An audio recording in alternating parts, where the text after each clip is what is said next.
But yeah, guys, listen, we're going to get rocking and rolling, guys. We're going to be an hour. We're going to be an hour strong. Today, we're going to talk about Airbnb, guys. That's what we're going to talk about. That's the topic today, guys. Is it too late? Is it too late to get in the Airbnb industry? Did you miss the train? Or it's now the perfect time? We're going to talk about that. Let's start with this, guys. Listen, guys, we want many people. We want to be able to help as many people as possible with this live, guys. So I want y'all to share, guys. This is what we're going to do. We're going to do a raffle. We're going to do a raffle, guys. Let's do a raffle. Share this, right? Yeah, perfect time. I love it. Share this, right? And tag 4 people. Tag 4 people. Whoever share this and tag 4 people at the end of this live, guys, we're going to go ahead and give away $100 to somebody, all right? And you can get that via Cash App, via Zelle, however you want to go do that. But we're going to give $100 we're going to do $100 raffle that we're going to give away, $100 giveaway at the end of this, all right? So what I will want y'all to do is share. This the rules. These are the rules and the regulations. Share the live, right? With 4 people. $100 is a lot. Let's say 5 people. Tag 5 people. All right.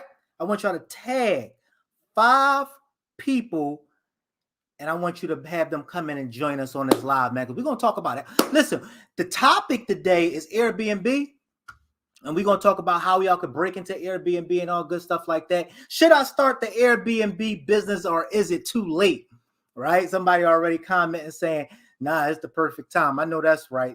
Slam, my man Slam. Well, we're going to talk about that. But guys, let's make sure we get as many people in here as possible, man. Again, we're going to do a raffle at the end of this. We're going to do a raffle at the end of the live. The live is going to be about an hour, guys. And we're going to dig in. I'm going to have y'all come on. It's a live Q&A. I want y'all to come on, bring y'all questions, ask as many questions as y'all possibly can ask. I know my wife is on the silent cabin. What we'll do is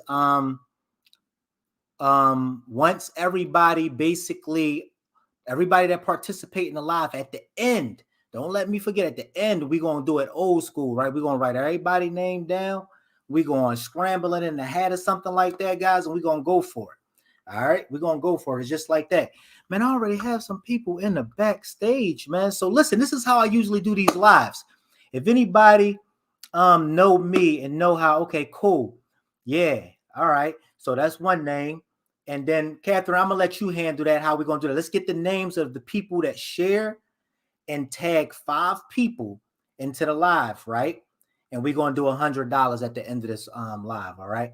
And then put the names of the people on the side, or if y'all listening, it can hear. Matter of fact, if y'all hearing me loud and clear right now, let's start from where y'all calling in from, man. Where y'all calling in from? Everybody comment on whether you streaming in live from YouTube, whether you streaming in live from Facebook. Comment on the section in the comment section. I'll be able to see y'all replies and things like that, and y'all questions. This is what I want y'all to do. When y'all have a question, make sure y'all put your comments in the section, your question in the comment section, so that I can see it and that I can answer them for you guys. All right. Because again, we're going to literally be live. We're going to literally be live, guys, for an hour, and we're going to dig, man. We're going to dig. I'm here to help. I'm here to help people break into Georgia. Okay. We got Georgia in the building. Okay. We got, Atlanta in the building. And guys, we streaming live from 2 places right now. We streaming live from Atlanta, from YouTube, and we're streaming live from Facebook. So if y'all can't see what I see, but I see the different peoples in both groups. So you will probably hear me talking to different peoples. Somebody that you may not see the question and probably appear on the screen. That's me. It's somebody from either YouTube or Facebook. But with that being said, guys, I'm gonna start with telling y'all a little bit about myself, man, and we're gonna get rocking and rolling. Rob Van Harris is my name, guys. Rob Van Harris. I'm a real estate investor, guys. I've been so now for over 17 years. So just to give y'all a little bit of background on myself and how I started. I purchased my first property when I was 21 years old, guys. 20, just turning 21. I purchased my first property, guys. And what I did was I turned that first property into a rooming house. And it had 5 bedrooms. Each room rented out between $100 and $150.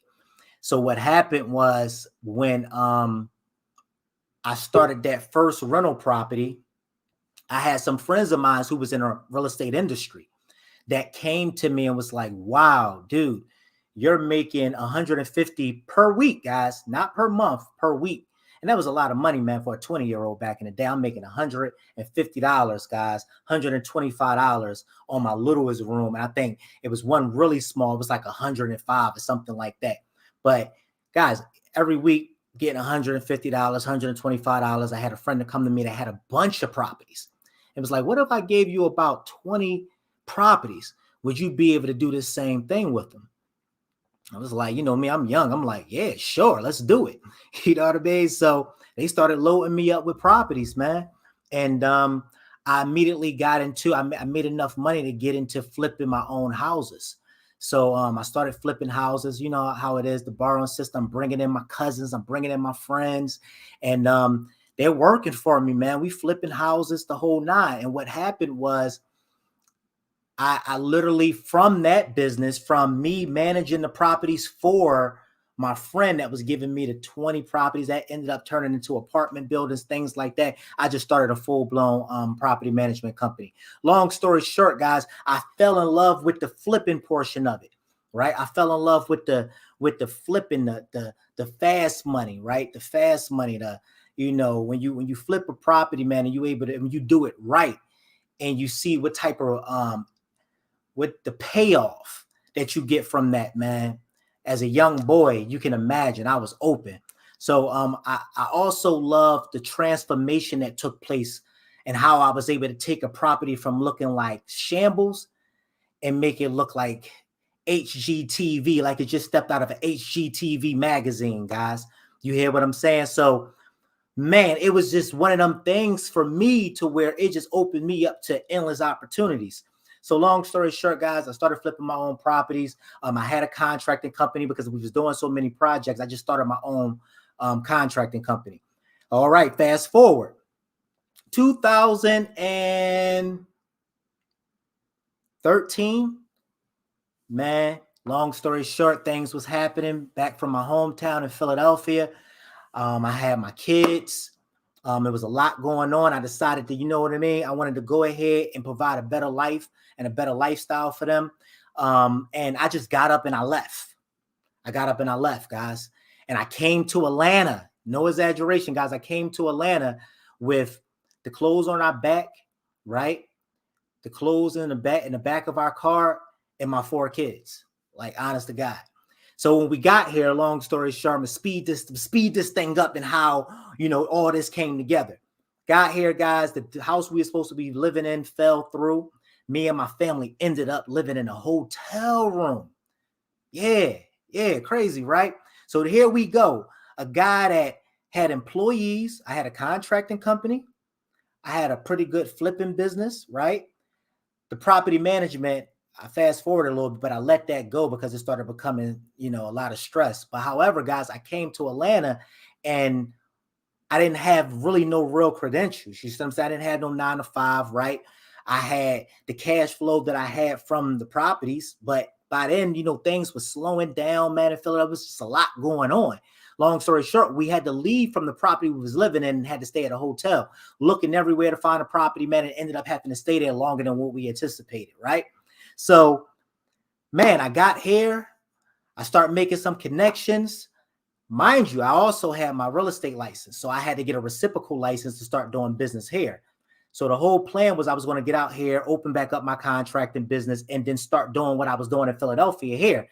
I said, you know what? I'm going to cut all. I'm not opening back up the contracting business. I'm not doing nothing. I want to open up a business where I can be fully dependent on myself, right? I don't have to worry about nobody to come put out the fire for me. So what I do, man, I started doing wholesaling, man.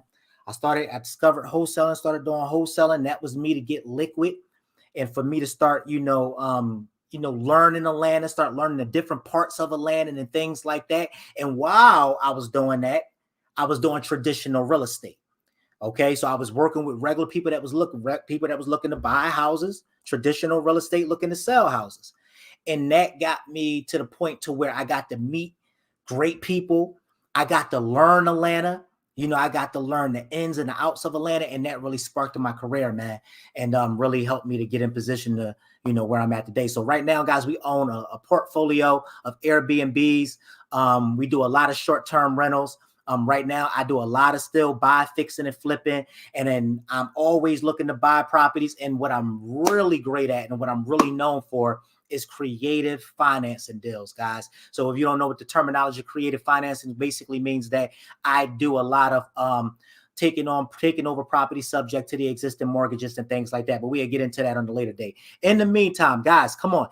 Give me your questions. What we talking about today? The subject on today, guys, is and look, if you want to come in the backstage and join the live, right?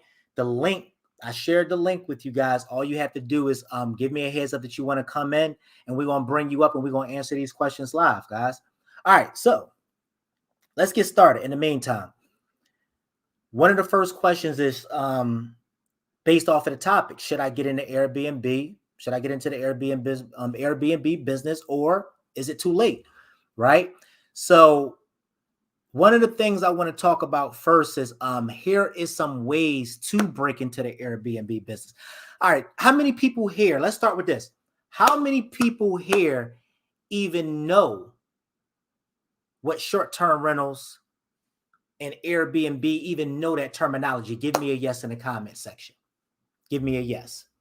If you heard of short-term rentals, Airbnbs, and things like that, and you've been interested in it, interested to learn about it, you dibbled and dabbed into it, you did some research on it, it may really didn't cross all your T's, dot your I's to get the necessary information that you needed to start it, give me a yes in the comment section. If you know either, unless you're joining the wrong live. Do we know what we're talking about when we're talking about short-term rentals, guys? Give me a yes. All right. We putting names in. So I guess these are the people that's sharing, doing for the raffles. Okay, cool.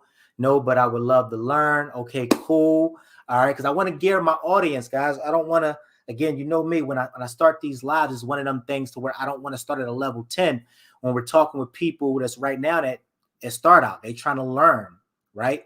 You trying to learn. You don't even know you don't even know that world. It's a foreign language to you, right? So one thing about me, I get a lot. So guys, one of the reasons why I do these live chats, right, and these live Q&As is because I get a lot of inboxes, guys. I promise you, a lot of inboxes throughout my week. And what happened is saying this post is tag 5 people and get entered. Yep. Share this post, guys. Tag 5 people just for y'all logging in, people that's logging in late. Look, we're doing a raffle at the end of this live, right? Tag 5 people, right? Share the link and tag 5 people, and we're going to do a drawing at the end, and you can be possibly win $100, guys, $100. And I'll send that to y'all via Zelle, Cash App, whichever you prefer, okay? So, guys, what I'm saying is that I don't want to start out on a level 10. I need to know my audience, right? So if you know, let's go. Okay, yeah, there we go. Okay, yes. Okay, there. Maybe it's a lag. Okay, maybe we got a little lag going on. There we go. Okay, cool. Real estate allowed us to gain financial freedom. My wife. Okay, yes. Okay, level. Okay, cool. Cool. So we pretty much got newbies in here. I take it, right? That's cool. How many of y'all are interested in even starting the Airbnb business? Give me a yes. If you're interested in starting an Airbnb business, load my comment section up with a yes.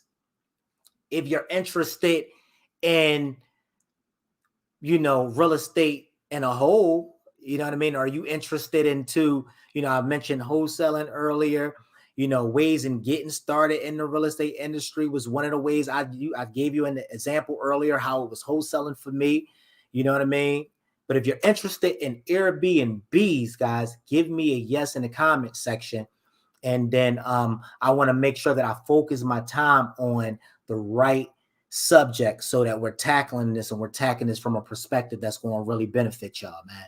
So again, real quick. Okay, so people definitely, there's a lot of people logging on now. Okay, so guys, listen.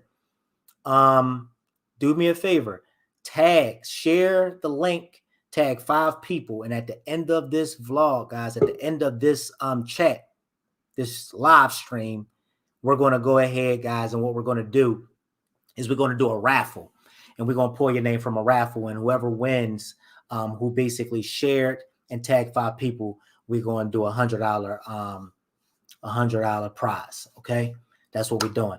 Hey, I'm seeing people in the backstage. Okay, so I see Daniel in the backstage. I see Cephas in the backstage. Are y'all planning to come on to the live, man, or y'all just y'all maybe hit the button by mistake? If y'all planning to come into the live, just let me know, man. And I'll bring y'all on so y'all can start asking the questions. We can get to it. All right, guys. Airbnb. Yes, yes, yes, yes. Okay. Yes. Cool. So, all right, guys. So Airbnb. One of the ways I got started at Airbnb was by I basically, I didn't have the best credit. I didn't have a whole bunch of money to be buying a whole bunch of properties, right? So what I did was I started what people refer to as Airbnb arbitrage, guys. So Airbnb arbitrage is when you basically can go to a homeowner, someone that's renting their property, right? And you can go to them instead of them basically taking on a risk. And I call it risk because I've done property management and I see how that can be a real hassle, guys. You get everybody, sometimes when people show up, they put their best foot forward, man. They step into that office and man, they ace it. They knock it out the park. You be like, man, it's going to be the best tenant ever. And then they get in there, man, and they stop paying rent. You got to take them to court and things like that. They do the eviction. It's about time you get the property back. Sometimes the property's in shambles. Not in every case, but in a lot of cases, especially somebody that's had and has managed over a portfolio over 30 properties, right? So it was one point where I used to literally live down landlords and tenant court to where they knew me by first name. That's how long and how much I used to be down there, guys. It's crazy. But you approach the homeowner and you basically let them know. You like, look, I want to rent your property. However, I don't want to live there. You don't want to live there? Yeah, I don't want to live there. I want to, basically, people refer to it as a sublease, but you want to let them know straight out, guys. I'm going to Airbnb the property. But here's the catch. I'm going to pay you. I'm going to pay you a premium, right? So let's just say they wanted $1,500. I may give them $18,000. And not only that, I'm going to keep over $1 million in insurance on the property. So if anything get broken or anything like that go wrong, I'm going to make sure that they're covered. They won't have to worry about nothing, right? I'm going to keep my own insurance outside of their mortgage insurance and things like that. I'm going to keep my own insurance on the property, okay? What's one of the other benefits for the owner? Why would an owner do that? Why would an owner rent their property out to you to let you rent it? Hey, listen, it's a business for me, right? It's a business for me. So if anything go wrong, like for instance, if restrictions kicked in, like they just now kicked in, Airbnb restrictions just now kicked in Atlanta. People are about to get shut down come, I think they did an extension to September 6th, right? Which means they put in a Airbnb restriction that's basically saying that you can only own up to 2 Airbnbs, and you must be an actual resident of Atlanta, and not only that, you must live in one. But that's a whole nother story, man. It comes with an 8% tax, etc. But we're gonna get into that later. Right now, I'm talking about how I used to approach these owners. I'm going to give you a premium, right? I'm going to keep insurance on the property. Anything go wrong, anything get broken, I'm responsible for it. All you have to do is basically go to the mailbox to pick up your check every month. And guys, you'd be surprised at how many people gave me a yes, right? So let's just say I was paying $1,800, $2,000 for that property. The Airbnb income that I used to get off of arbitrage, doing Airbnb arbitrage, guys, with, if not double that, triple what I was paying in rent. I would say triple. If my usual, if I'm paying $2,000 in rental income to the landlord, I'm probably going to cash flow off that property maybe somewhere And that's why I say double, somewhere maybe between $3,000 and maybe $6,000, guys, on a good month, especially when you get a prime location like metro areas and different. I'm not just talking metro Atlanta, guys. I'm talking about you can do this anywhere. Okay, you can do this everywhere. All right, so you don't have to just be stuck with just thinking that I can only do this in Atlanta. No, you can do this anywhere. So arbitrage, guys, is one of the ways you can get started. Hey, good morning. Okay, I see. Okay, cool. All right. So yeah, arbitrage is one of the ways you can get started in Airbnb at very low cost. It's a very low entry fee, guys. Airbnb arbitrage, guys. I could do a deep dive into that if you guys want me to, but that's how I started. I started out doing Airbnb arbitrage. There's a lot of people who do it, guys. There's people who have hundreds. I'm talking about, no, I'm not talking 1, 2, 3, 4. I'm talking hundreds of properties, guys. And they talk and they like, yeah, I got all these Airbnbs and we making all this money. I made $1 million last year off of Airbnb, this and that, blah, blah, blah, blah, blah.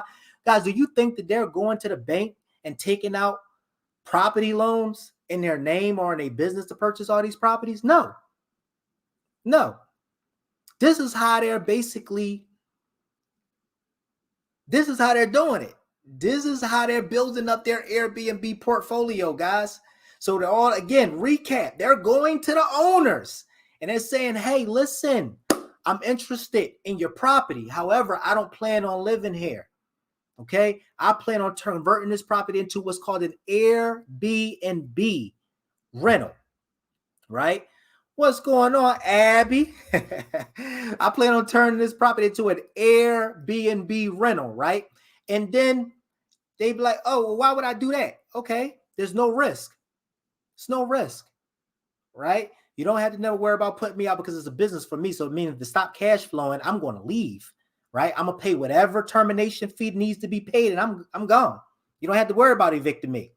2, I'm responsible for the repairs. You don't have to worry about having a war chest to the side and worry about me calling you for broken toilets, leaks in my ceiling, a light bulb going out in my house. You don't have to worry about that with me. I'm going to take care of that for you. You did? So, wow. Let me ask you the question, Mr. or Mrs. Seller. Why wouldn't you want to do that? You feel what I'm saying, guys? Like, why wouldn't a seller want to do that versus a landlord? Because I'm willing to give you more at a premium. You only wanted $1,500. I'm willing to give you $2,000. Now, hear this out. There's some people, some landlords, guys, like apartment buildings that they already Airbnb approved. They know that you're going to do Airbnbs. You guys, if y'all follow me on social media and things like that, some years back, y'all see me with a couple condos and stuff down Piedmont Park. We didn't own the property, but we had condos down there, and the owner literally knew it was Airbnb approved. You see what I'm saying? They knew that we were coming in and do Airbnb. That's what they knew. They was cool with it. They're like, look, we good. Just make sure you pay our money every month. And you do what you want to do. But guess what, guys? Off a condo, a 1-bed condo, a 1-bedroom condo in Piedmont Park. Guess how much I was cash flowing off of that, guys? Take a wild guess. I was paying $2,100 a month. How much did y'all think I brought in monthly in Piedmont, across the street from Piedmont Park on a monthly basis? Take a wild guess. And whoever can guess the number, I throw in an additional 25 to that person. They can guess the number of what I bought in monthly off just that one condo. Take a guess. Yeah. Okay.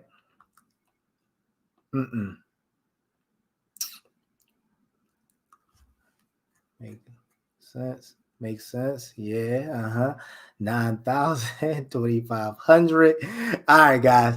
Good stuff. I'm glad y'all participating in this, man. Now, listen. I think, Abby, you're probably the closest. I'm sorry, Heather is the closest. We probably bought in on that Airbnb, guys, probably on a bad month. probably about $5,500 a month just off that 1-bedroom condo. And don't let it be an event going on down there. What? We went from probably renting that baby from $200, $250 a night. On the weekends, it's an event, $400, $450 a night. Easy. 1-bedroom condo, guys. Yes. Yes. So since then, guys, I'm going to speed this up. Yeah, 9,000. Okay. No, nobody. 25K. Come on now, Abby.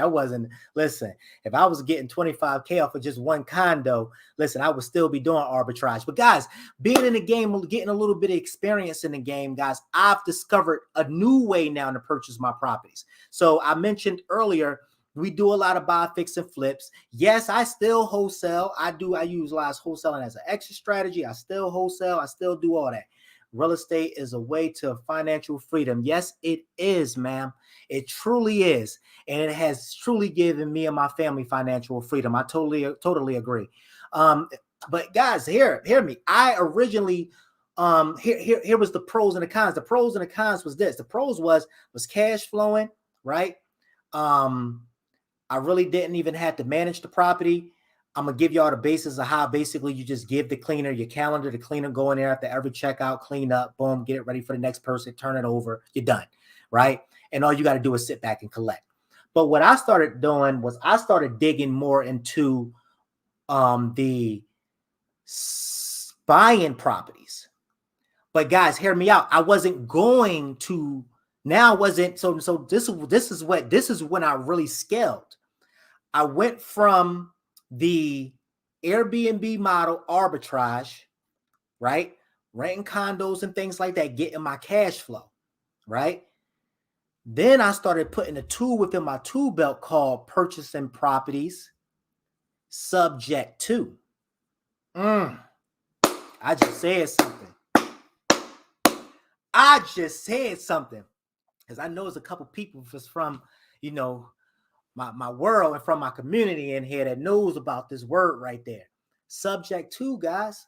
I started buying properties and taking over property subject to. So what that means, guys, subject to just basically means that you come in and you take over a property subject to the existing mortgage. Let me type that in. There you go. Take over the mortgage subject to. Okay. I'll give y'all a prime example. I'm going to give you a case study, right? So that's what I do a lot now. In fact, that's almost pretty much my main. When y'all see me at all these houses and I'm buying properties, y'all see me at closings every week and things like that. That's how I'm getting them, guys. I'm giving y'all the sauce. I'm giving y'all the recipe. But the thing about it, you need to learn this industry. You're not just going to get into taking over properties are subject to the existing mortgage. The truth to the matter, if you don't know what you're doing, you can get yourself in a world of trouble. So you need a coach. You need somebody that can teach you the way, somebody that can show you the way. And, I basically, guys, got started in that some years back. And then what I did to want to even scale even more and learn even more creative ways of purchasing properties, I even invested in coaching and became part of, a circle and community that taught me even more than what I already was doing, guys.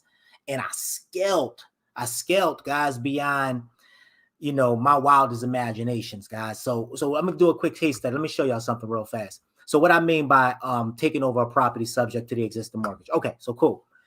Here we go. Subject to fire sub. There you go. Heather. What's up, Heather? Yeah, she know. And my community is in here, man. So look, so guys, yeah, subject to. So let me give y'all a quick case study. So check this out. Let me share my screen with y'all. Let me give you the download on it first before I even let me show it to you. Because I'm a visionary, man. I'm the type person, I need to see stuff. And I want to see it. I want to touch it. I got to be able to see it. That's how I learn too. That really is how I learn. I promise you. So check this out, guys. All right. So let me pull this down. And I'm managing. Hey, Ruby, I should have had one of my assistants come in the background to help me with this. I wouldn't have had to worry about doing this myself. But guys, check this out. See this property right here? This property right here, guys, cash flow like crazy. Crazy, guys. Check it out. And guess how much I purchased this property for? I purchased this property, guys, for $19,000, guys. It's a 2020, right? It was a brand new property. Brand new. Right? It's a 4-bedroom. I'm forgetting the own specs of my own property. It's a business, guys. It's a business. I'm telling you, I don't keep up with all these things. I promise you. All we do, me and my wife, we go in, we clean them up, we stage them, and then we hand them off to a property management company. No lie. Real talk. And then we give the schedule, right? Our calendar, when these people are checking in and checking out, we give that schedule to our cleaner. And then guess what, guys? My cleaner is responsible for going in and making sure that everything is good with the property and cleaned, and making sure that the stock is there and the tiles is clean and all the sheets is clean. She handles all that. She restocking everything. I don't even go to this property, but yet still it makes me over $5,000 a month.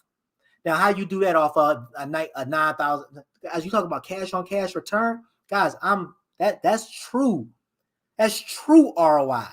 Right? I paid $19,000 for this property. Now, let me give you the backstory. This is how I paid $19,000 for this property, right? We were going to actually wholesale this property to a hedge fund, right?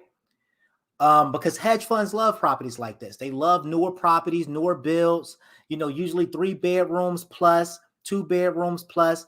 But long story short, we were only going to make like $10,000 off that deal. My wholesale deals, me personally, if I'm not making at least a minimum of $17,000, $18,000, I'm just going to take it down myself, especially if it's something like this. I even would have purchased this property because we raise private capital and things like that we can utilize to purchase properties like that, properties like this. But that's a whole different YouTube. That's a whole different case study. But here is the background. The owner got engaged. Guys, love and make you do the darnest things. I'm telling you, love will make you do the darnest things, guys. So check this out. Oh, I took it down. I went to the owner and I said, what if I would be willing to, because right now, guess what? He was only going to clear his mortgage. He was only going to clear his mortgage and only make about a couple $1,000s. It was something small. He just wanted out. Because why? He wanted to take his money and move in, right, with his new love of his life. He wanted out. He was gone. He was already gone before I even showed up on the scenes. He was gone. I just came and I gave him a solution to his problems, guys. So I came and said, well, what if this? You owe this much still on the property. I think at the time it was about 250 something still owed on the property. I came in and I said, well, look, what do we do this? What if I come in and I take over your existing debt? What that look like? Meaning that I'm going to come in and you're going to give that debt that you currently have on that property to me. And instead of you only taking this chump change, this $2,000, $3,000 that you're going to walk away with, I pay a premium. I'm going to put money in your pocket. How much money in my pocket, Mr. Rob? I don't know. You tell me, sir. What's a number that make you feel bubbly inside? What's a number that'll make you feel real happy? He said $15,000, guys. I said, so $15,000 is your bubbly number? That's your happy number. That's your me making you feel special number? You get where I'm going with this, right? He like, yes, because I already got another living situation. I can't pay, you know what I mean, the rent where I'm staying with my fiance, plus the mortgage on his property. I don't want to do it. I said, okay, cool. This is what I'm going to do. I'm going to give you $19,000 instead. You know what I mean? I'm going to give you 19. So I gave him $19,000, guys, for this property. That's what you call an owner take back, right? This is what the seller received at closing. So instead of him receiving $2,000, he received $19,000 at closing, and then his debt got literally waived. Why? Because I took over the mortgage. I took over the existing debt. Now, look at it like this. Between closing costs, The $19,000 that I gave to him, and then I had to go in and do a little bit of repairs. The property was only a year old, guys. Right? I'm probably was all in. And I would love, I could show you guys. I don't play, I don't talk just because I got lips, guys. I could show you guys HUDs and everything, right? Probably was all in maybe $26,000 on his property. You follow me? $26,000 on his property. And guess what I did? Guess how did I get the $26,000, guys? Somebody tell me. Did I get it from my bank account, from my savings account? Did I grab it from the air? Where did I get the $26,000? Somebody tell me, how did I come up with the $26,000? Was $26,000, guys? That's a lot of money. You know what I mean? To an average person. People ain't got just $26,000 just laying around. Man, you see, man. How do we raise? How do we raise the 20? Oh, I probably gave y'all half of the answer. How did we come up with that $26,000 to give the owner plus make the repairs and cover my closing costs, guys? Somebody tell me. I want to see if y'all listening. How we come up with it.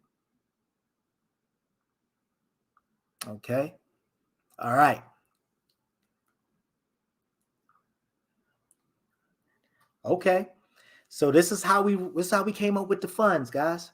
I raised the private capital. I raised that $26,000 from one of my private investors. That just gave me the $26,000. So, truth to the matter, I'm in this property at zero money out of pocket. That, no exaggeration, on a bad month, I'm cash flowing over $3,500 off this property right now, guys. No exaggeration. And it's pretty much in a rural area too. It's not in Metro Atlanta or anything like that. It's just not.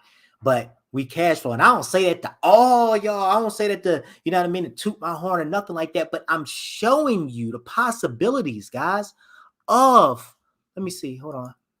I'm showing you the possibilities, guys, of what you can do once you learn how to add more tools within your tool belt, guys. And that's just one property. So that property I got in $0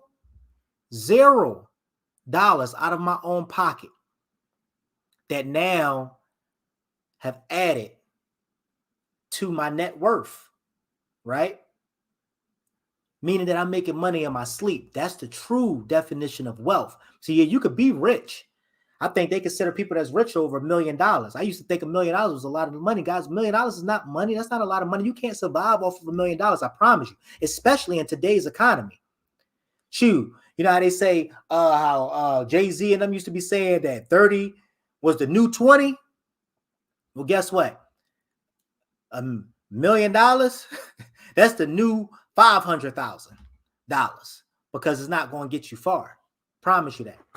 So the key got to be, if you're going to start an Airbnb, guys, guess what? What's your why to want to do it? You see what I'm saying? Because some people go is, look, I'm going to retire, and that's cool. I'm going to retire. I'm going to live off my pension. You see what I mean? I'm going to go ahead. I'm going to kick my feet up. But truth to the matter is, people like my age or younger, man, the way things is going now, pension may not even be around. You know what I mean? When I'm 100 years old, yeah, that's how long I plan on being here for. Y'all gonna see me for a minute. Yeah, at least 100. What, babe? What we say? 100, 105? Yeah, I'm gonna be an old man, still alive and well, still on these live streams and everything, giving y'all gems, baby. Promise you. But guys, no, man, this is it. This is it, guys. This is the key. So, subject to, I want to give y'all a case study on that because I wanted y'all to wrap your head around it and see how it's so much endless opportunity out there. Guys, all I did was solve a problem. That's all I did. I came in and I solved the problem.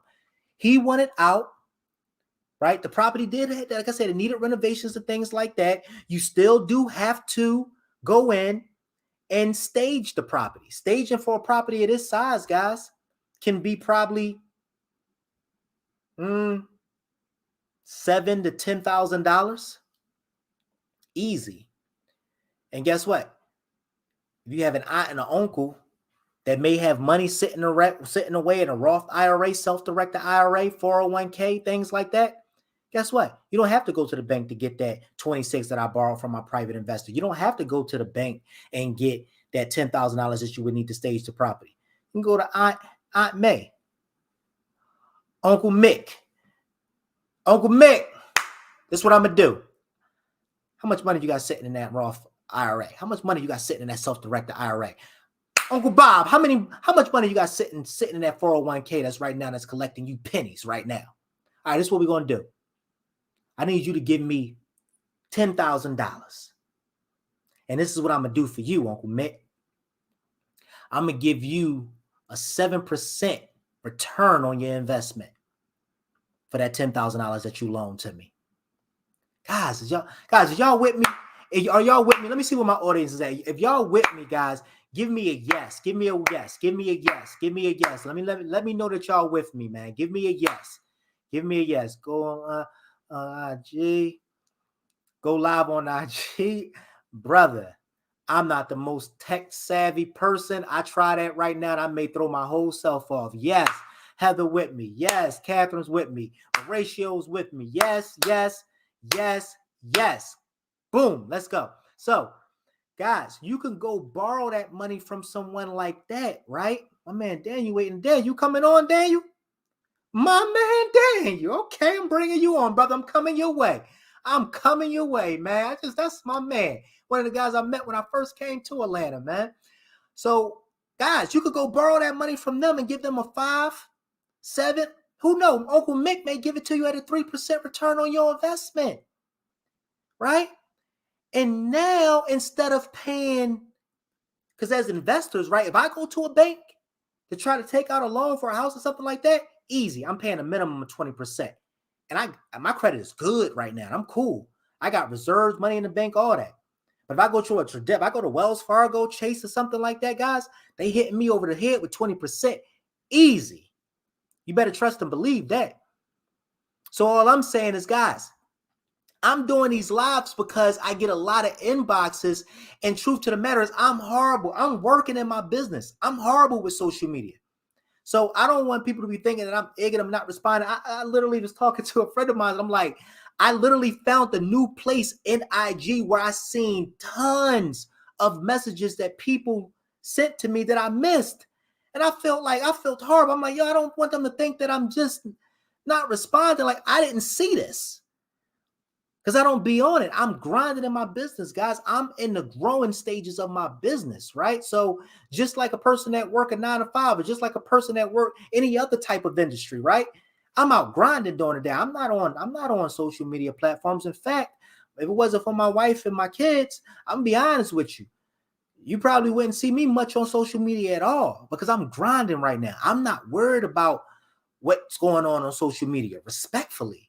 You know what I mean? I want to help people. I want to help as many people as possible because I feel as though truly God blessed me to be a blessing. You know what I mean? And, I want to definitely continue to be a go. That's just who I am by nature. If anybody met me, they know that's one thing, two things are certain about me. I'm a giver, man. I got to say that I give the way that I live. So I give from a place of abundance.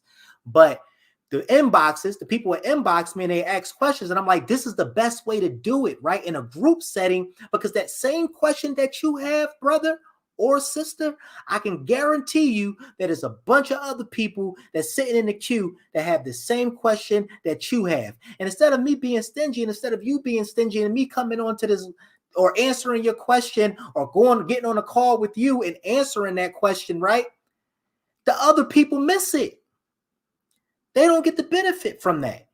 And why only touch one when you can touch 10, touch 100, and then that 10 and that 100 can touch 1,000, 20,000. And then guess what we're doing? We're helping the world to be even a better place, guys. So that's just where I'm at with this thing, man. I'm gonna bring on my man Daniel, man, because he been in the chat since earlier. I got you, Daniel. I see you in the back. Let me know when you're ready, man.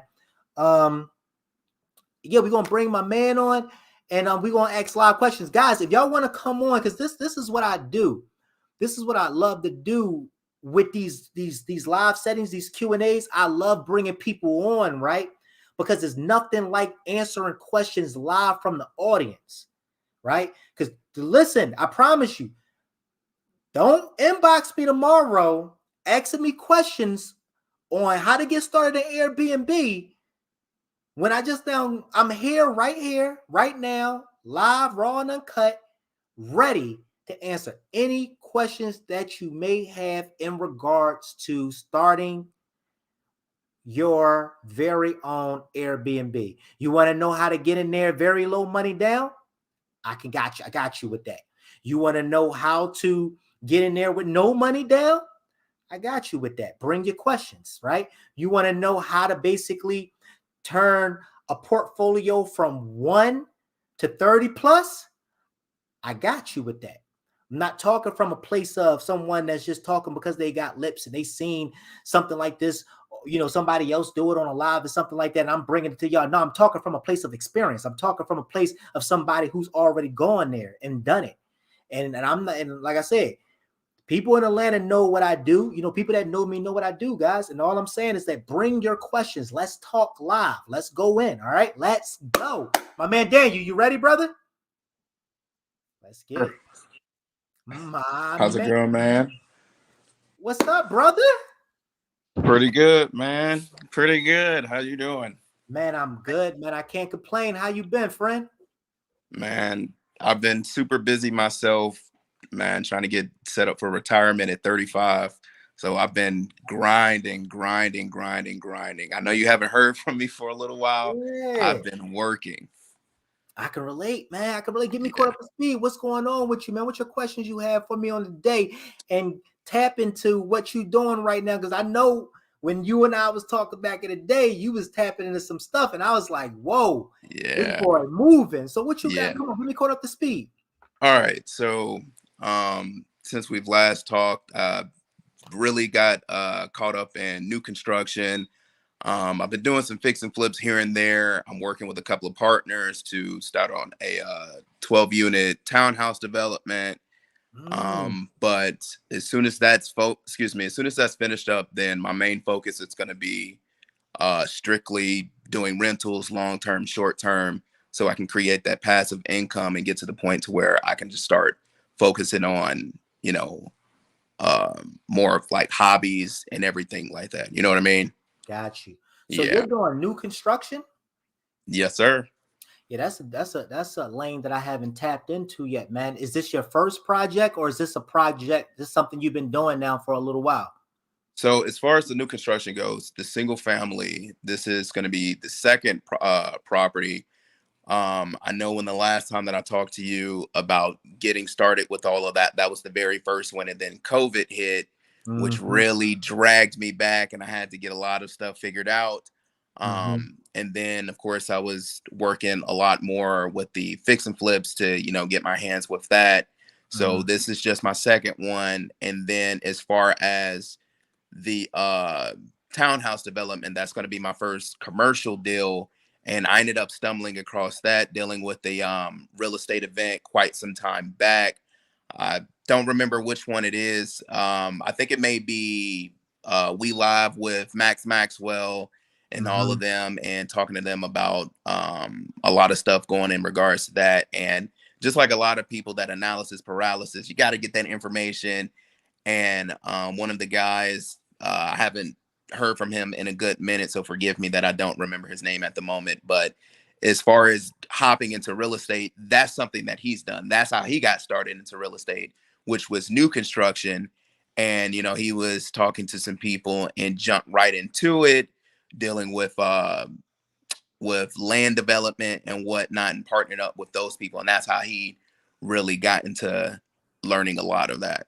But as Mm. far as the residential stuff, a lot of the stuff that I'm learning from right now is a developer here in Atlanta, him and his partners named Patrick Henderson. Mm. Yeah. Brother, what we're gonna have to do, man, you're gonna have to come back, man, and join me for one of these lives, and we're gonna have to do a deep dive into this whole you said 12 unit. Yeah. 12 unit. We're gonna have to dig into that, brother. We're gonna have to peel Okay. back the layers on that. Yeah, man, because we gotta, sharing is caring, baby. You know Yeah, how it goes. Sharing absolutely. is caring. You gotta come back and you gotta give us the blueprint on how you came across. I know you gave me a little bit how you came Yeah. across the deal, how the deal was going, what you plan to do with the, going forward, we need to dig Yeah, into that, man. So you absolutely. told me short term is one of your things and long term rental properties, man. What questions you have today, or what knowledge you want to drop on the people today, man? Okay, so this is something that I'm, like I said, starting to get into because I'm trying to get into retirement fairly early. Mm-hmm. Um, I don't know if you saw it in the chat. So one question that I did have in regards to the short-term rentals is, as far as the staging goes, Mm-hmm. does how you stage it, like your styling of staging, determine what your pricing is going to be, or is it, strictly location based off of, amenities in the areas, restaurants, etc.? Great question. Great question. Now look, my wife staged all of our properties. Okay. We're getting out of it though. We're literally going to, the name of the game is right, delegate in order to elevate. So we're Yeah. literally going forward, going to start handing this off to somebody else, but she handles all the staging. But yeah, it's usually Catherine. Jump on real quick, or answer this question the way, because she comes in and she see the vision. So depending on the location, I think it always is, and she always tell me we got to cater to that client, that person. So meaning that, for instance, when we had the condo, I used the analogy earlier, or I used the example earlier. For instance, the condo we had down Piedmont, Yeah. right? We knew that was going to be a live crowd. We knew that we knew what type of crowd that was going to bring. So we just made it like a peaceful retreat, Yeah. right? Very colorful. It was trees everywhere, man. And we catered. We literally catered to the individual. Help me out with that. How do you come up with the staging ideas? Help me out. Peekaboo. I'm not even supposed to be on here. There she go. There she What's go. going on, folks? Listen, that's her job when it comes to the staging. So I want you to hear it strictly from the queen of that. Okay, so you caught me like back here watching from the room, but I'm willing to jump on because I'm always willing to share. So that is my lane. I'm not going to lie. And it does make a big difference, Daniel, in the overall crowd that you're trying to attract, right? The type of money you're trying to make. So for me, the more effort you put into your Airbnb, as far as your staging is concerned, the more money you'll yield. If you get what I'm saying. So it's not like one of those situations where you just kind of put a bed up and some curtains, some sheets on the windows and think that you're going to. Nah, like you really do have to treat this thing like it's your own personal home. Like when I designed this particular Airbnb, this is in Villa Rica, right? So it's in Villa Rica. Villa Rica is like a rural area. There's not a whole lot going on in Villa Rica, and it's like 30 miles from downtown Atlanta. So we had some drawbacks there, right? We had some strikes against us when it came to this fact that it was so far from downtown Atlanta. So I just got creative. We just got creative when we were like, you know what? We're going to make this like a place where people are going to want to travel. They're going to want to have like girls' nights here. They're going to want to, have like private retreats with their boyfriends or their husbands, whatever. And that, we cater to that type of demographic. That's how we designed this particular place. And it has worked. It has yielded us a great return. People are willing to travel. From the location to like downtown Atlanta. And everybody loves the decor in there. They're always commenting on, oh my goodness, it feels so beautiful in here. Who decorated it? And I'm going to recommend my friends. So it is a big deal. For me, it is a big deal. You could go into it and not consider it and not make it a big deal, but you're going to definitely see the difference in the type of money you can charge for your Airbnb. And real quick too, when you do that, keep in mind too, Daniel, that anything can happen, right? The world just now experienced something that people our age, for the most part, never experienced, which was the pandemic. So you got to think from a perspective of how can I, like when the pandemic hit, people were still renting out our place. Yeah. Still renting out our stuff. Why? Because people just wanted to get out the house. So to add a little touch like a peaceful retreat, to add if you have a house, nice size house that had a hot tub or something in the back, to add something like a gaming room, right? Ping pong table, the court joint where the kids can shoot around. It makes all the difference in the world because we even did it. People was renting out our place during the pandemic, and we was like, yo, we just need to get out the house. Yeah. Let's go find a place with a pool. Mm-hmm. And we didn't have a pool. So we went and we was renting places with a pool and a hot tub. Dude, I'm telling you, that's the key right there. And I hope we answered your question, you know what I mean? Because I know we could get kind of long-winded. Yeah. And I got 2 more questions in regards to that. Yep, let's do it. So, with the pandemic going on, certain furniture is heavily backlogged. What do you do in a situation where you have, a couple of bad bunches, where you have somebody that messes up particular furniture and you have to end up getting something new and something is, on back order? What do you do in a situation like that? Smart man.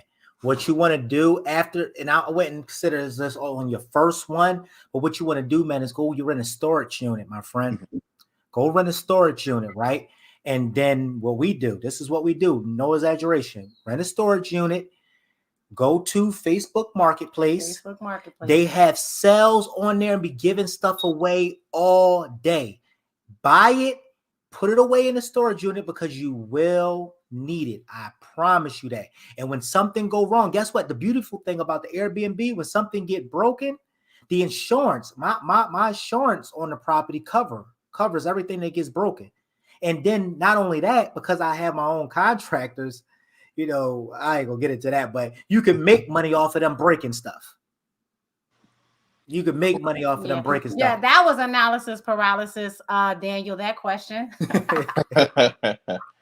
There you gonna bring the analysis paralysis is like when you dig in so deep, like you overthink it. That was a deep down idea. That was definitely analysis paralysis. But that would be like, I get it, but that would be like the least of my concern because that is such an easy problem to solve. Yeah. Okay. Facebook Marketplace, man. Craigslist still exists, my friend. What else other things we shop off to be getting? I mean, I got like there's sectional. We purchased that from Amazon. Amazon's been pretty good. Wayfair's been pretty good with delivery. And then guess what? You don't even have to go pick it up. We go to a site to where we was using one guy for a minute, him and his company, but with Dolly. Oh yeah, Dolly.com. Dolly.com. They'll go pick it up for you and take it to the storage unit for you. Or you can put it, or you can offer up. Somebody just done say offer up. Yep, good stuff. See what I'm saying? Yeah, it's just get into it. Just Daniel. Get into it, man. You don't even have to worry. Don't even worry about the stuff breaking and things like that. Whatever they break, truth to the matter is, man, you can report that to your property management. I say, look, delegate, get as much off of your plate as possible from the beginning. Don't even try to do it yourself. Give it to a property management company, man, that specializes in that, that's going to promote it for you. They're going to keep insurance on it. All you have to do, something go wrong, I report the claim to them. And we'll give you a recommendation on that property management we can give a recommend. Mm-hmm. Right. Offer up. What other questions you have for us, brother? Shoot, this is pretty much like a 2-on-1. You got it taken care of there. I will say this, after the live, whenever you get the time, I got to talk to you about some stuff that I was planning to do in regards to Airbnb that I saw, and some stuff that's overseas that I do want to implement to, the Georgia area. So I got to talk to you about that. Let's do that. Go, bro. Let's do it. You let me know when. In fact, I'm pretty sure you still have my number, man. I have yours. Let's schedule a lunch or something, man, sometime soon, brother. Absolutely. Okay. And man, thank you for coming on, man. Sometimes people play the background. They don't be wanting to, come on and ask the questions. I don't care if they even type it in. Let's just I just want to answer as many questions as possible, man. So I thank you for being, man, brave today, man, and coming on and breaking the ice, brother. Absolutely.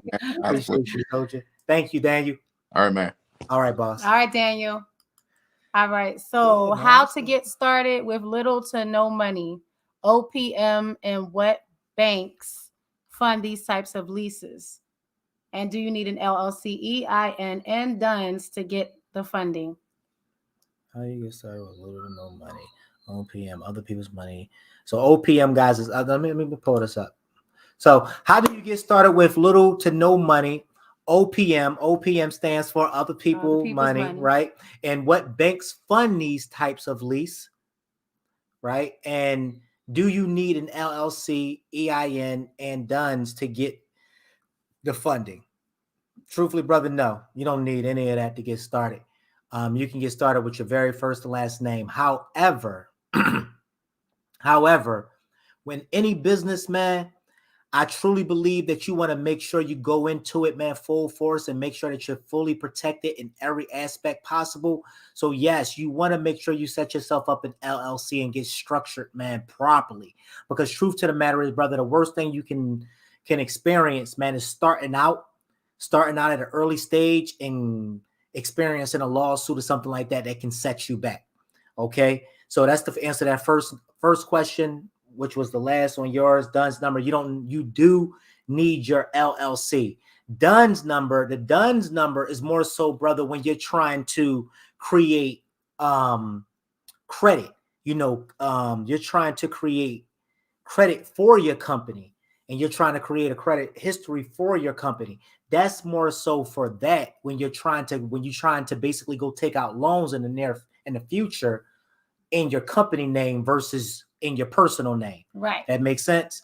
So that's two totally different words. The little to no money question. Okay, so I would start our arbitrage. We talked about that earlier. Arbitrage is a great way to start, man. Again, just be careful of the area of where you want to kind of step in and do that, because truth to the matter is, guys, it's a lot of regulation going in. Mm-hmm. You know what I mean? And it's not just in Atlanta. It's not just hitting Metro Atlanta. This stuff is hitting, and other people is going to start basically following the coat train, following what Atlanta is putting in place, following the coattail of what Atlanta is putting in place with the restrictions and the mandates. So you just want to do a little bit of your research, and you want to make sure that if you do arbitrage, make sure that in your lease that the fee, the early took, because again, it's a business. You're not looking to live there. You know what I mean? You're not looking to, make that property a home. It's a business. So if that business decide, like just what happened in Atlanta, they say, look, we're cutting it out. We're going ahead. We're stopping Airbnbs. You know what I mean? And we're going to hit you with an 8% tax. And you're going to have pay $150 for a license. And you're going to have to be a resident of this city. And you can only have a minimum of 2. Most people, guys, that's in arbitrage and that's in this industry, they have over 2 properties. So a lot of people are about to be hurt, man, come September 6th. And if y'all don't know what I'm referring to, I'll play a clip too. Well, honestly, you just don't want to go to like an area where is like oversaturated with Airbnbs. And the way you can check that is like by going on AirDNA. Mm-hmm. AirDNA. So AirDNA, that's how you can check it. Like, don't go to an area like Atlanta, downtown Atlanta, right? For instance, that's where they started to put in the regulations on you can only have 2 Airbnbs, and one of them has to be your personal residence, right? Your personal address. So that's why they put that into place, because a lot of hotels and stuff like that was losing a lot of business to Airbnb owners. So that was a problem. So we were like, wow, we're glad we don't, have our locations down there anymore. And now we're up in other areas because we don't have that same issue. Yeah, so you don't want to go where everybody else is going, because first of all, you're going to create too much competition for yourself. That's number one. Mm-hmm. And then number 2, if they put regulations in place, you're going to be affected. Mm-hmm. Oh, and real quick, man, this is what she's referring to. AirDNA is good, but I'm about to give y'all a site. This is a gem that's way better than AirDNA. The comps, you can run your comps. So before you actually go into an Airbnb, you can run comps. Just like you can go to Zillow to run comps, the FMLS to run comps, the Georgia MLS to run comps. Go here to run your comps on your Airbnb to find out first if the investment you're about to make is even worth it, guys. I don't care if you're getting it for no money down, little money down, OPM, doesn't matter, right? make sure you run the comps first. And here's the site I want you guys to go to run your comps. This is the site I use right here. Mm-hmm. It's called data.ribeye.com. So make sure y'all put that in your arsenal right there, man. Put that in your arsenal. That's it right there. Boom. Yep. Next question is, when you're looking for your first Airbnb, Cephas. Okay. I'm here. You want to add this question? Okay, I got you. My man. My brother Cephas. When you're looking for your first Airbnb, should you look for an SFH family or an apartment? So single family home or an apartment? Hey, brother, listen. Whatever you can get your hands on, the cash flow. Well, exactly. Whatever is willing to cash flow you, man.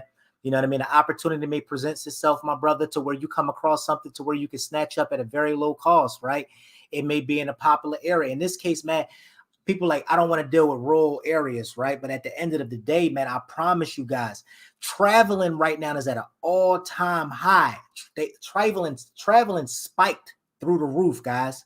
Because people, why y'all think it spiked? Because people are sick and tired of being sick and tired. People are tired of being in the house. They're tired of being cooped up. People are traveling right now, including myself. Please get the dog. Including myself. We're traveling, guys. So you made rural area. That's a rural area. The one I just did a case study on. That's in Villa Rica, guys.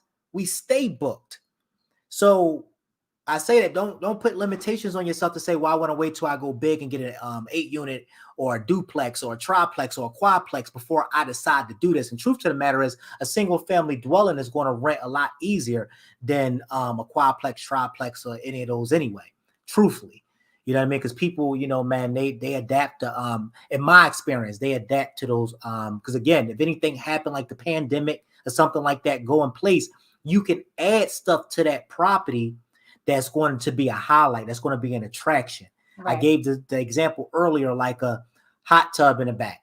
You see what I'm saying? Like creating a game room, creating a movie room, something to where people would want to escape, to get away from being in their houses, to go somewhere to where they can get that full-blown experience and get away for a while, guys. So really, it's not, you don't think there's a better approach. I mean, if you come listen, I just think it's just good to just get everything that you could get under your belt to be able to cash flow. As long as it's a positive cash flow monthly, even if it's just $500, you're cash flowing, $600, you're cash flowing. Hey, it's all worth it. It's cash flow. Apartment. It's money that you're making when you're asleep, brother. Yes. It's money that you're making when you sleep. And that's the goal, right? To make money in your sleep, man. Everybody's not trying to basically be in the rat race their whole lives and the hustle and bustle and all that their whole lives, right? Right. Eventually, you know, see, I know you personally, so, you know, I know you're very young right now, but you're going to come at a time, it's going to come a time in your life to where eventually you're going to want to kick back, man. Right. Maybe you're going, the way you're thinking now at your age, when you get to a certain age, you may want to travel. Right. You see what I'm saying? And that money can be making money for you while you're traveling the world, while you're experiencing new things in life and things like that. So pick up the opportunities as you come across them. I don't care if it's an apartment building, single family house. It doesn't matter. Townhome. It doesn't matter. Doesn't matter. We were at a conference with like a lot of successful real estate people, like back in April, and we thought we were together. Oh yeah, no. So we went to Vegas, and we were with like a lot of like successful, really big people, right, in real estate. And one of the most common thing with everyone in the room was they built a lot of their wealth by having short-term rentals. Yeah. That's like, even though they were in wholesaling, even though they were in investing, even though they were in flipping, their wealth is being built off of having short-term rentals in place. So it's a powerful tool. Very powerful. I mean, truthfully, man, that's what we're focused on right now, guys. I mean, we're at a point, you know, me and my wife, we're not that old. You know what I mean?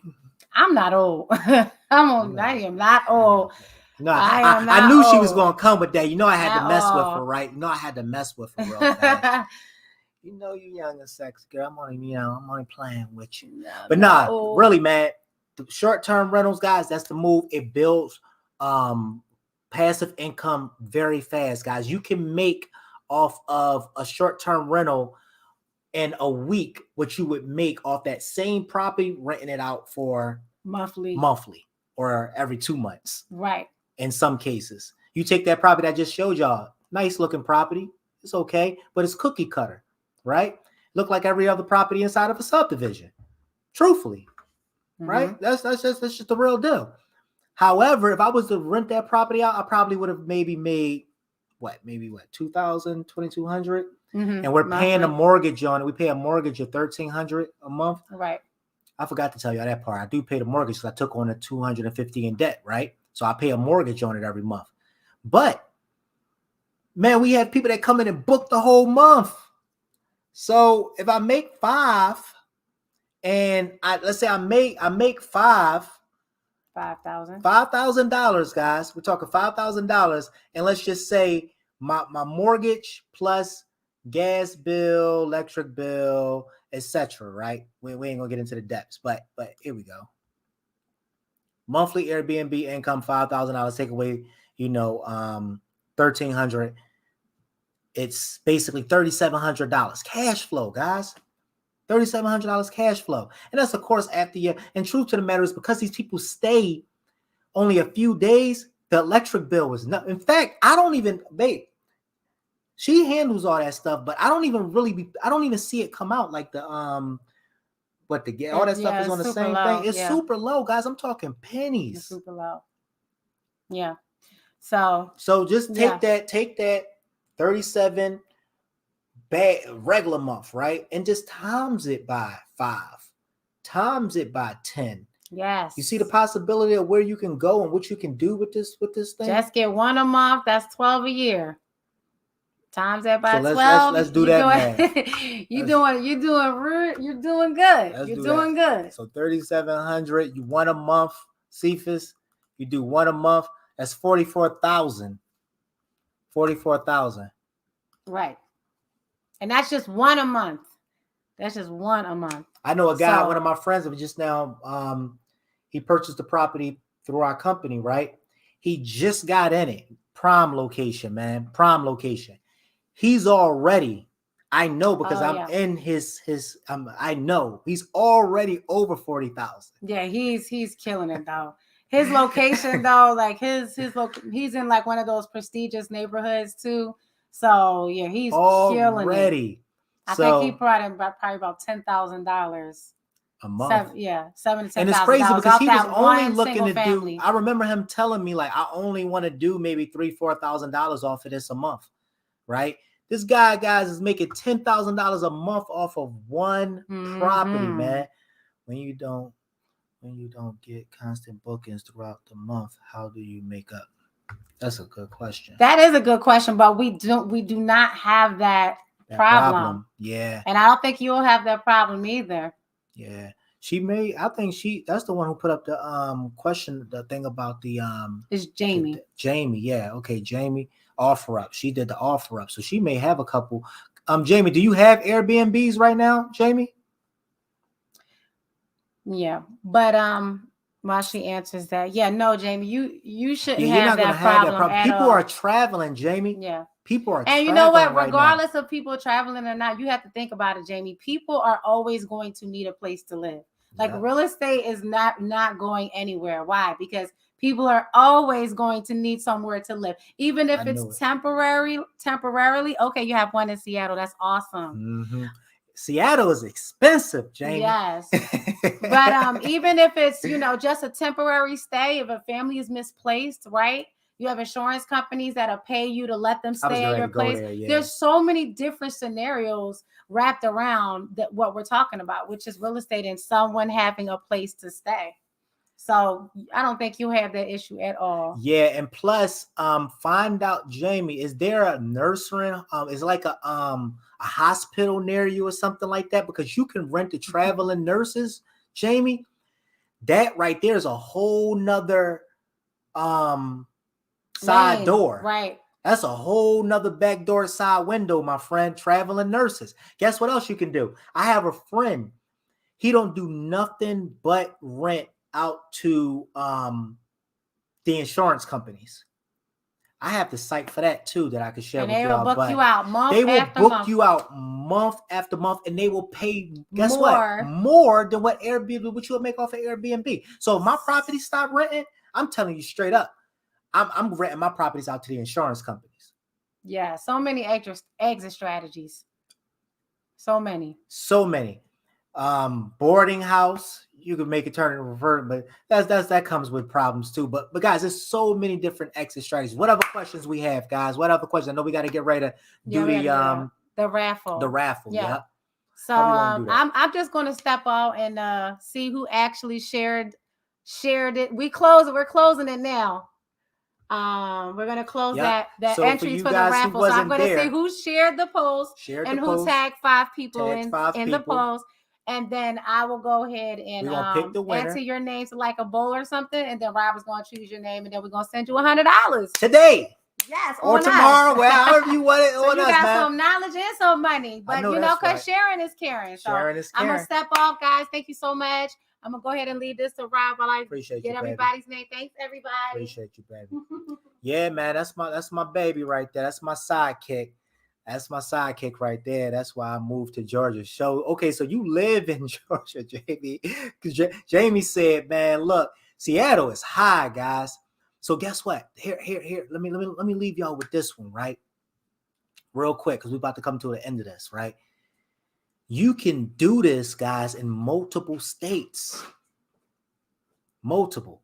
Like I just now opened up 10 new markets to where we're buying properties and doing Airbnbs and things like that.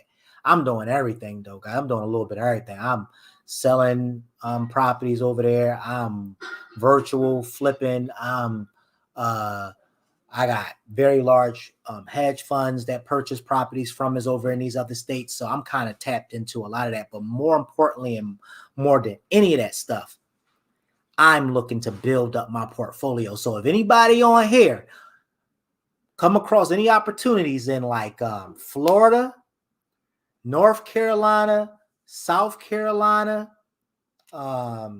Tennessee, Georgia, I can't even think of them all right now. Let me see.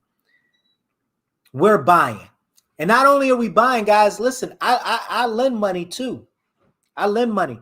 You come across an opportunity, guys, to where you need some capital, to back you on a deal to where, like, let's say, and what I mean by lend money, I'm not a private lender or anything like that. But let's just say what's happening, especially in Georgia, especially for my wholesalers that's on right now, they're about to stop allowing what's called pass-through funding. They're about to cut that out, which means you're going to have somebody like myself to where you can basically put my money up to fund that property, right? Put up your earnest money and things like that and show that you're willing, ready, and able buyer, put down some consideration, or you're going to lose that deal. A lot of attorneys, guys, you heard it here first. There's not a lot of people talking about that. Double close. There you go. So double close, check this out. Double closes, guys. So what happens is on a double close, and here we are, we tapping in. See, Heather, you got me tapping into wholesaling stuff now.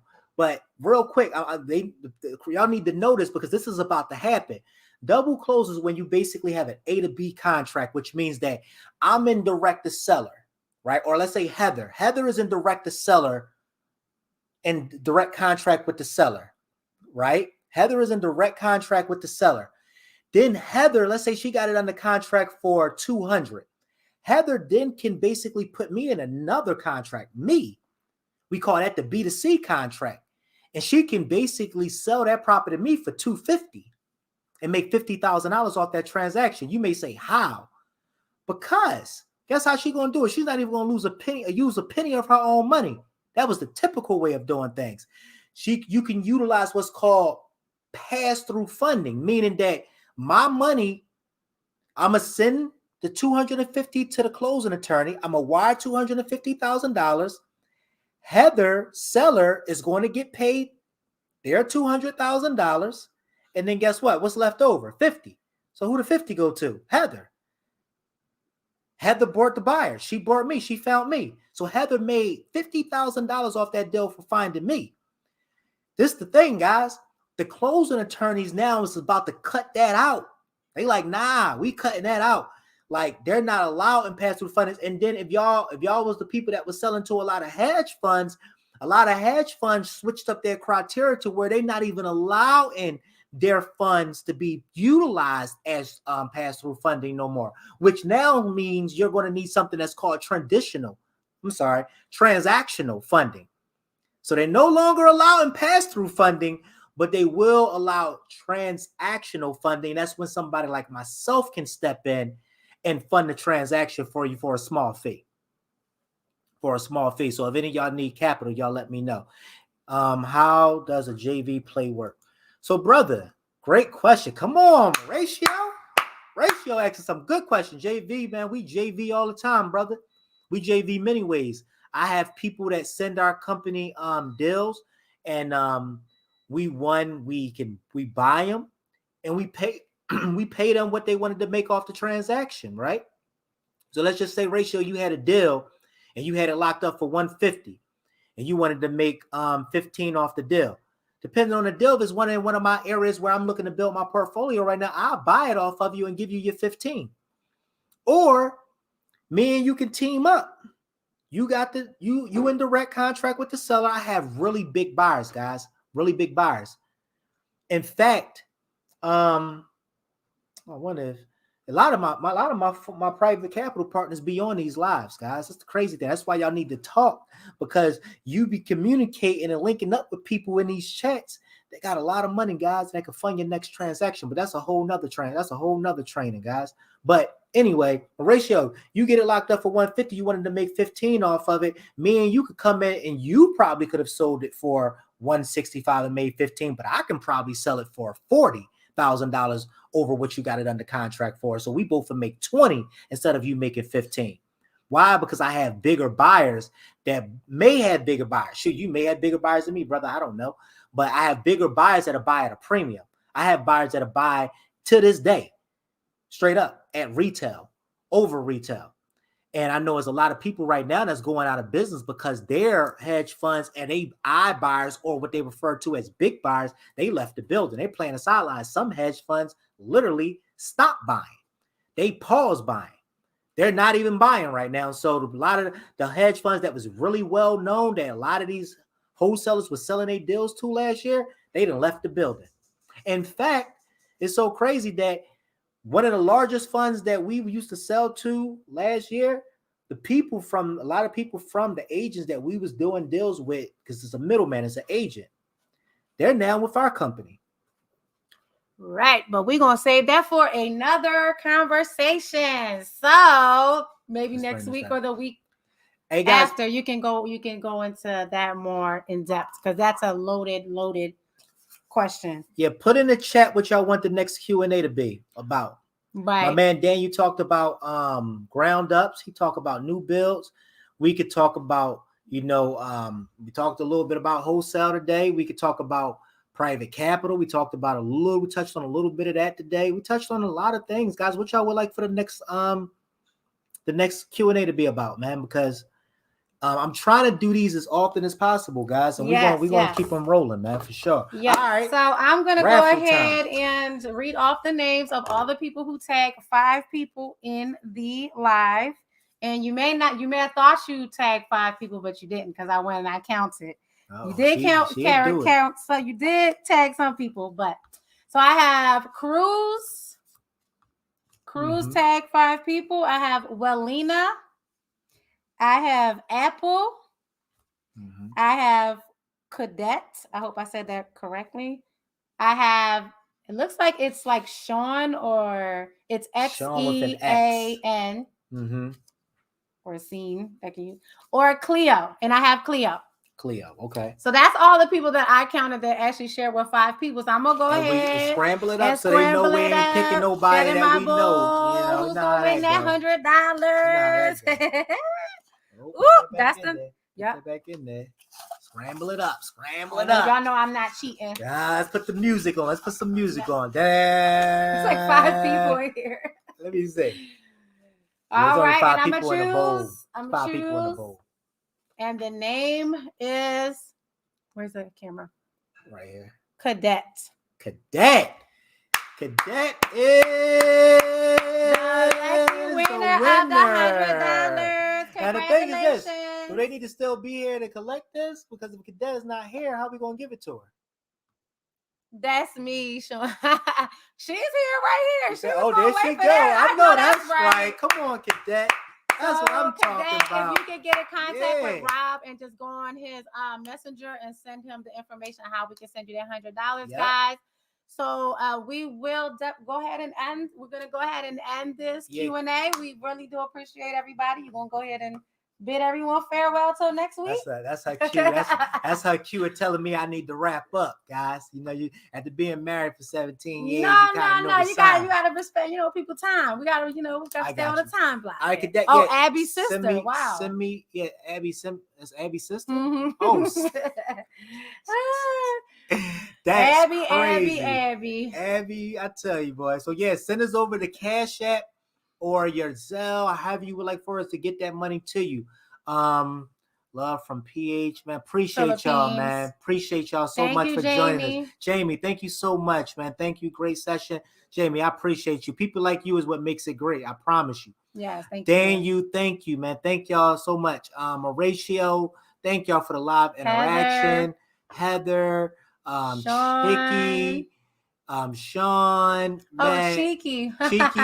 Yeah, that's man. My family. Listen, y'all was great on the day, man. We appreciate each and every one of y'all, and I hope y'all really got something from it, man. And it's going to help y'all in one way, shape, or form, man. Because again, like I said in the beginning, we just wanted to add value, and if we've accomplished that on today, guys, all I need y'all to do is go to the Facebook.